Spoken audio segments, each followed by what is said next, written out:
ఓ హే మీరా darling. అక్కి ఏమైపోయా? పొద్దు నుంచి నీ ఫోన్ ట్రై చేస్తున్నాను. డాడీ ఏమన్నారు? డాడీ ఏమంటారు? మనం వెళ్ళటం మాట్లాడటం డన్. ఓకే చేసేసారా? యా. thrilled. ఇప్పుడు ఇదే థ్రిల్, ముందు ముందు చూస్తా బోల్డ్ అని థ్రిల్స్. Okay bye. రే లోకల్ రౌడీలతో కాదు, పోలీస్ ఫోర్స్ కమాండోస్ ఎవరిని వాడతారో వాడండి. వాడు మాత్రం బతకడానికి వీల్లేదు.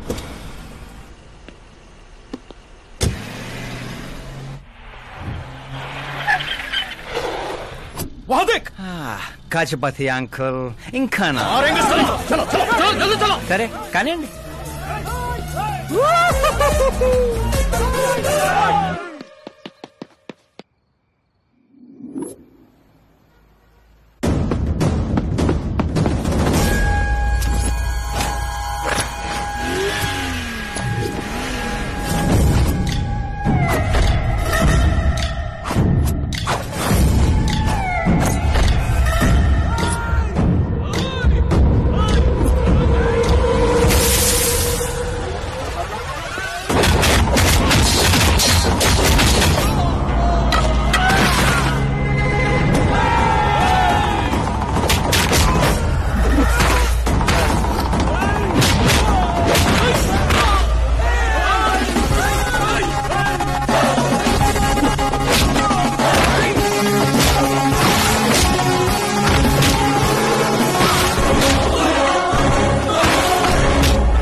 Very good morning sir.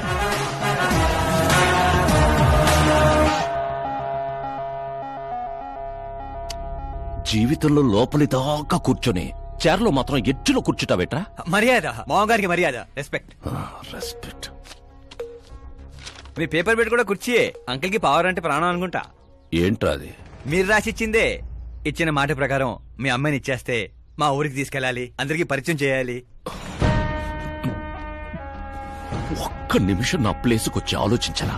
నీలాంటి వాడికి నా కూతుర్ని ఎలాగివ్వనరా? అది ఆవేశంగా లెటర్ రాసే ఒక ముందు ఆలోచించుకోవాలి. చెప్పాను కదా, శుక్రమహాదశ డాన్సింగ్. రే, వైజాగ్ కైలాసగిరి కొండ పక్కన నాకు కొండ ఉంది. 200 acres రాసిస్తా. మీరని మర్చిపో. మీరా లేని కొండ ఎందుకు సార్? శంషాబాద్ ఎయిర్పోర్ట్ పక్కన 300 acres తోట ఉంది. మీరా లేని తోటలు ఎందుకు సార్? ఓకే, అయితే 500 crores లిక్విడ్ ఇస్తా. Lifetime settlement. మీరా ఎందుకు సార్? మీరు విన్నది కరెక్టే. 500 కోట్ల లిక్విడ్ క్యాష్. ఆ సౌండింగ్ చాలా బాగుంది సార్. మీరు చెప్పిన ఫిగర్ ముందు మీరా ఫిగర్ అసలు అంటలేదు సార్. ఒక రోజు అంటే మీతో గొడవ పడగలను గానీ ప్రతిరోజు నా వల్ల కాదు సార్. కానివ్వండి సార్, కొనియండి సార్. ఏంట్రా నువ్వనేది? నిజంగానే ఒప్పుకుంటున్నావా? ఏంటి సార్, మీరు ఇచ్చిన ఆఫర్ నచ్చి కక్కుర్తి పడుతుంటే మళ్ళీ కన్ఫ్యూజ్ చేస్తారేంటి?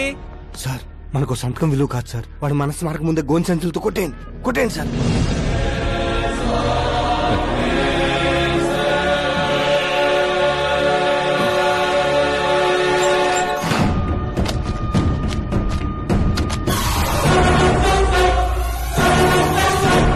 బాబోయ్ బాబాయ్ బాబోయ్, ఇంత డబ్బు కళ్ళ కూడా ఎప్పుడు చూడలేదు. నా పర్స్ 5,000 మోయటానికి ఇబ్బంది పడిపోతూ ఉంటుంది. 500 కోట్లు. అయ్యో బాబోయ్. మా ఊరి దగ్గర కొంచెం ట్రాన్స్పోర్ట్ ఏర్పాటు చేస్తారా? అంబులెన్స్ అయితే ఎవరికి అనుమానం రాదు. ఇప్పుడు చెప్పు నీ ప్రేమ గురించి. ఆకాశం లాంటి వాడు. అక్కడ మబ్బులుంటాయి, మెరుపులుంటాయి, మైమరుపులుంటాయన్నా. కానీ అక్కడ పిడుగులు కూడా ఉంటాయమ్మా. వాడు పిడుగులాంటి వాడు.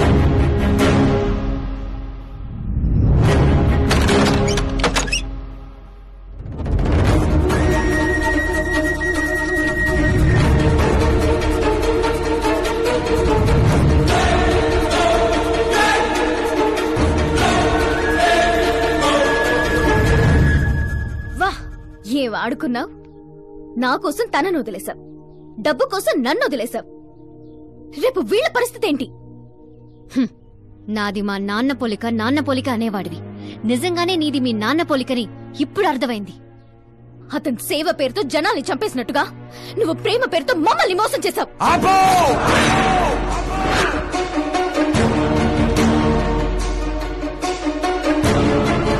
ఇంకో మాట మా నాన్న గురించి అన్నావో అసలేం తెలుసు నీకు మా నాన్న గురించి?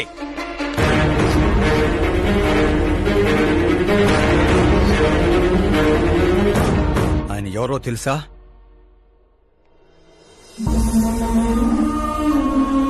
అందరూ హ్యాపీగా ఉండాలని ప్రతి ఒక్కరిని తన కనబిడ్డలా చూసుకునే దేవుడు మా నాన్న. అలాంటి మా నాన్న ఎలా చనిపోయాడో తెలుసా?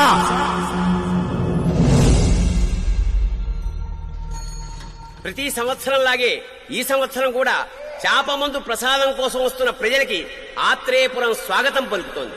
ఉబ్బసం మొదలుకొని డాక్టర్లు నయం చేయలేని రోగాల్ని, మందులే లేని జబ్బుల్ని కూడా నయం చేస్తూ తన హస్తవాసితో హస్తినాపురం దాకా తెలిసిన వ్యక్తి మా జయనారాయణ గారు. అని మా నాన్న స్నేహితుడైన ఆర్ఎంపీ డాక్టర్ మాత్రమే కాదు, ఆ చుట్టుపక్కల ఊళ్ళో ప్రజలందరూ నమ్మేవారు. మండే సూర్యుడు కూడా ఆయన స్పర్శతో చెలబడేవాడు.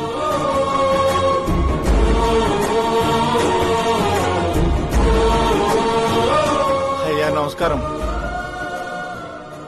మీ నమ్మకమే నయం చేస్తుంది.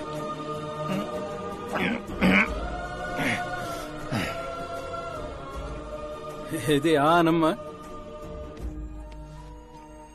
ఇది సంపాదన కోసం కాదు, సర్వీస్ మాత్రమే. వైద్యం చదివిన చేతులు నయం చేయలేని జబ్బుల్ని కూడా సేద్యం చేసిన చేతులతో నయం చేస్తున్నారు. కనీసం మాతృప్తి కోసమైనా. మీ బిడ్డ ఆరోగ్యం బాగుపడితే మా పిల్లలు బాగుండాలని దీవించండి.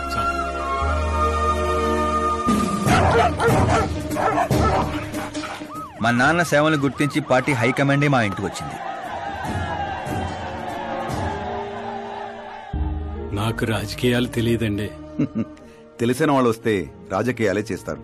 అదే మీరొస్తే సేవ చేస్తారు. అలా సేవ చేసేవాళ్ళు ఈ జిల్లాలో చాలా మంది ఉన్నారు కదండి. అలాంటి వాళ్ళు జాతరలో జంట లాంటి వాళ్ళు. మీరు జాతీయ జంట లాంటి వారు. కానీ 15 ఏళ్ల నుంచి టికెట్ కోసం ఎదురు చూస్తున్న అశోక్ గజపతి ఏమనుకుంటాడో. పదవుల గురించి మాత్రమే ఆలోచించే వాళ్ల గురించి మా పార్టీ ఆలోచించదు. కానీ అశోక్ గజపతి ఆలోచించాడు. అందరి అంచనాలను తలకిందులు చేస్తూ తనకు టికెట్ రాలేదన్న చేదు నిజాన్ని పక్కన పెట్టి చేతులు కలుపుతానని తీపి కబురుతూ మా నాన్న దగ్గరికి వచ్చాడు. ఏంటండి ఇది? బాధను పంచుకోవాల్సిన టైంలో స్వీట్స్ పంచుతున్నారు. మీ సీట్ మావాడికి వచ్చిందని బాధగా లేదా? లేదని చెప్పను, కానీ బాధపడితే అర్థం లేదని మాత్రం చెప్పగలను. ఒక మండల ప్రెసిడెంట్గా నేను పనులు చేస్తున్నాను, కానీ ఓ మనిషిగా ఆయన సేవలు చేస్తున్నారు. పనిచేస్తే జీతం వస్తుంది, సేవ చేస్తే పేరు వస్తుంది. ఇప్పుడు ఆ పేరుకి టికెట్ వచ్చింది. ఈ జెండా పట్టుకుంది పార్టీని గెలిపించడానికి కాదు, ప్రజల్ని గెలిపించడానికి. మీరు నా పక్కన నడిస్తే ఆ గెలుపు మీతోనే మొదలవుతుంది. వారి స్నేహాన్ని చూసి ఊరంతా సంతోషపడింది. కానీ అశోక్ గజపతి అనుచరుల అవమానంతో ఆయన ఇంటి మీద పడ్డారు. ఏంటన్నా ఇది? రే, ఆశించిన వాడికల్లా అందడానికి పదవనేది అవకాశం కాదురా, అదృష్టం. మనం ఎంత కష్టపడ్డామన్నా? కష్టపడితే కూలీ వస్తుందిరా, కుర్చీ కాదు. ఆ వచ్చేదాన్నే వాళ్ళు లాక్కెళ్ళాడన్నా. పవర్ని ఎవ్వరూ లాక్కెళ్ళలేర్రా. అదిగో ఆ కుర్చీని చూడు, దాంట్లో అలా ఓ ముసల్ది కూర్చుంటే అది వీల్ చైర్. ఓ ఆఫీసు ముందు సెక్యూరిటీ వాడు కూర్చుంటే అది వాచ్మెన్ చైర్. ఓ సీఎం కూర్చుంటే అది సీఎం చైర్. విలువ కుర్చీలో ఉండదురా, మనిషిలో ఉంటుంది. మనిషిలో ఉంటుంది. పిండి వంటలతో మా ఇంటికి పండగ వాతావరణం వచ్చింది. పుస్తకాలు ఉండాల్సిన మా చేతుల్లోకి పార్టీ జెండా వచ్చింది. చిన్నపిల్లలు చదువుకోకుండా జెండాలతో ఆటలేంట్రా? ఏం లేదు నాన్న, మన పార్టీ జెండా బాగుంది, కానీ పార్టీ గుర్తు టైగర్ కంటే లయన్ అయి ఉంటే ఇంకా బాగుండేది. ఎందుకు నాన్న? ఎందుకేంటి నాన్న? లయన్ ఫారెస్ట్ కింగ్, మీరు ఊరి కింగ్ కదా. తప్పు నాన్న, ఎవరు అలా కింగ్ అనుకోకూడదు. నేను తప్పు చేస్తే ప్రజలు శిక్షిస్తారు, అదే సింహం తప్పు చేస్తే టైగర్ శిక్షిస్తుంది. ఏంటి, లయన్ తప్పు చేస్తే టైగర్ శిక్షిస్తుందా? అన్ని టైగర్స్ కాదు నాన్న, ఒక్క బెంగాల్ టైగర్ కే ఆ శక్తి తెలివి ఉంది. అందుకే అది మన నేషనల్ యానిమల్ అయింది, ఈ నేషనల్ పార్టీకి గుర్తయింది. ఓ, అంటే బెంగాల్ టైగర్ కి అంత పవర్ ఉంటుందన్నమాట.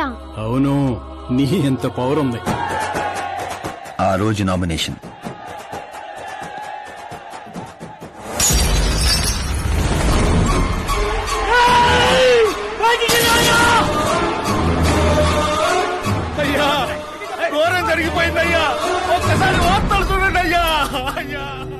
చేప మందు వికటించి విషం చిమ్మింది.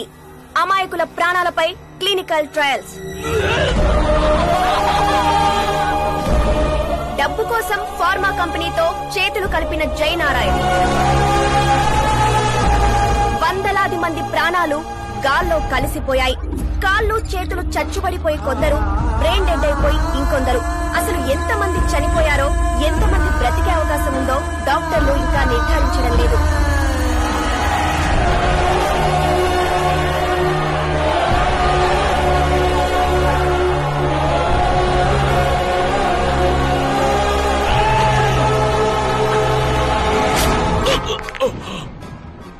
మీరిక్కడ ఉండడం మంచిది కాదు, నాతో రండి. ఆగండి, ఆగండి, ఎక్కడో ఏదో తప్పు జరిగింది.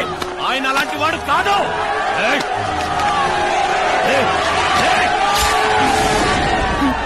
అయ్యగారు ఎవరో పొడి చేశారు, పారిపోండ్రు. ఎవడో లేటరా, నేనేరా. చావు నీడలా అతని రూపంలో పక్కన చేరిందని ఊహించలేకపోయాడు నాన్న. వాణ్ణి చూస్తావేంట్రా? నువ్వు నిజాయితీ నమ్ముకుంటే వాడు అమ్ముకున్నాడు. ఫార్మాస్యూటికల్ కంపెనీ ఆ డాక్టర్ని కొన్నది, ఆ డాక్టర్ నిన్ను కొన్నాడన్నదే ఈ స్టోరీరా. నిన్ను చంపడానికంటే ముందు నీ పేరుని చంపాలనుకున్నాన్రా, అందుకే ఇదంతా. పోయే ముందు మాట గుర్తుపెట్టుకో, జీవితంలో డబ్బున్నోడితో పెట్టుకోవచ్చు, పవర్ ఉన్నోడితో పెట్టుకోవచ్చు, బ్యాక్గ్రౌండ్ ఉన్నోడితో పెట్టుకోవచ్చు, కానీ తెలివున్నోడితో మాత్రం పెట్టుకోవద్దురా.